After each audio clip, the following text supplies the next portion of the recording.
ರಸ್ತೆಯಲ್ಲಿ ಸಿಕ್ಕ ಸಾವಿರಾರು ರೂಪಾಯಿ ಹಣವನ್ನು ಪೊಲೀಸರಿಗೊಪ್ಪಿಸಿ ವ್ಯಕ್ತಿಯೊಬ್ಬರು ಪ್ರಾಮಾಣಿಕತೆ ಮೆರೆದಿದ್ದಾರೆ. ಸಾಗರದ ಜಯಶೀಲ ಎಂಬುವರ ಜೇಬಿನಿಂದ 11,500 ರೂಪಾಯಿ ಕಳೆದುಕೊಂಡಿದ್ದರು. ಹೊಳೆಲಿಂಗಪ್ಪ ಹಾಗೂ ಅರುಣಾಚಲ ಎಂಬುವರು ತಮಗೆ ಸಿಕ್ಕ ಹಣವನ್ನು ಪೊಲೀಸರಿಗೊಪ್ಪಿಸಿದ್ದಾರೆ. ಪೊಲೀಸರು ಹಣ ಕಳೆದುಕೊಂಡ ವ್ಯಕ್ತಿಯನ್ನು ಪತ್ತೆ ಹಚ್ಚಿ ಹಣವನ್ನು ಮರಳಿ ನೀಡಿದ್ದಾರೆ.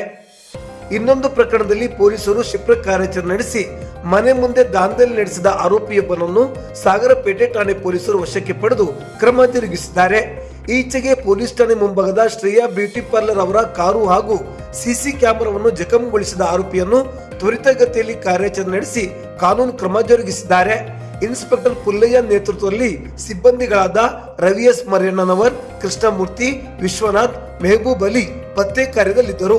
ಪೊಲೀಸರ ಕಾರ್ಯಕ್ಕೆ ದೂರುದಾರ ಮಹಿಳೆ ಅಭಿನಂದನೆ ಸಲ್ಲಿಸಿದ್ದಾರೆ.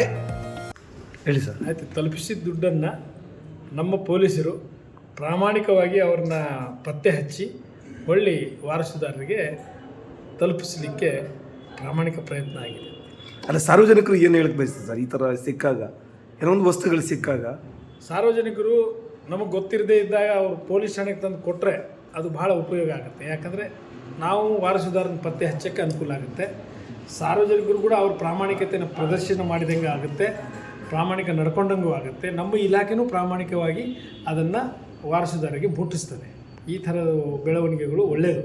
ಯಾಕಂದರೆ ಇವತ್ತಿನ ದಿವಸ ಪ್ರಾಮಾಣಿಕತೆ ಕಡಿಮೆ ಆಗಿದೆ.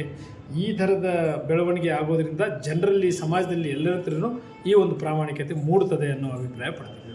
ಇತ್ತೀಚೆಗೆ ನಮ್ಮ ಮನೆಯ ಹತ್ತಿರ ನಡೆದ ಕಾರು ಜಖಂ ಹಾಗೂ ಸಿಸಿ ಕ್ಯಾಮೆರಾ ಜಖಮಿನ ಬಗ್ಗೆಯಾಗಿ ಸಾಗರದ ಪೇಟೆ ಪೊಲೀಸ್ ಠಾಣೆಯಲ್ಲಿ ನಾನು ದೂರು ದಾಖಲಿಸಿದ್ದು, ಅವರು ಸೂಕ್ತ ವ್ಯಕ್ತಿಯನ್ನು ಹಿಡಿದು ಬಂದು ತನಿಖೆ ನಡೆಸಿ ನನಗೆ ಸೂಕ್ತ ಕ್ರಮವನ್ನು ಜರುಗಿಸಿ ನ್ಯಾಯ ಒದಗಿಸಿರುತ್ತಾರೆ.